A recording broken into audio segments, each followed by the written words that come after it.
តើលោកអ្នកដឹងទេថាគ្រប់រុក្ខជាតិទាំងនៅលើគោកនិងក្នុងទឹកទាំងអស់លើភពផែនដីយើងនេះគឺត្រូវបានបង្កើតឡើងដោយសារធាតុគីមីធម្មជាតិចំនួន92ធាតុហើយរុក្ខជាតិទាំងអស់នោះគឺត្រូវការសារធាតុចិញ្ចឹមចាំបាច់សំខាន់ចំនួន21ធាតុផ្សេងគ្នា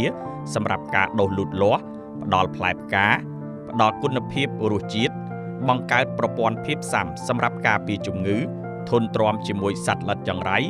និងអាចធន់ទ្រាំជាមួយអាកាសធាតុផងដែរសារធាតុចិញ្ចឹមទាំង21មុខរួមមានកាបូនអ៊ីដ្រូសែនអុកស៊ីសែនកាល់ស្យូមម៉ាញ៉េស្យូមស្ពាន់ធ័រដែកសង្កសីទុងដែងលង្ហិនម៉ង់កាណេសប័រម៉ូលីបដែនក្លរសូដ្យូមអ៊ីយ៉ូតកូបាល់អាលុយមីញ៉ូមស៊ីលីស្យូមអាហ្សូតផូស្វ័រនិងប៉ូតាស្យូមជីសរីរាង្គខ្មែរគឺជាមិត្តល្អរបស់កសិករជានិច្ចជីសរីរាង្គខ្មែរចូលរួមថែរក្សាសុខភាពគ្រួសារ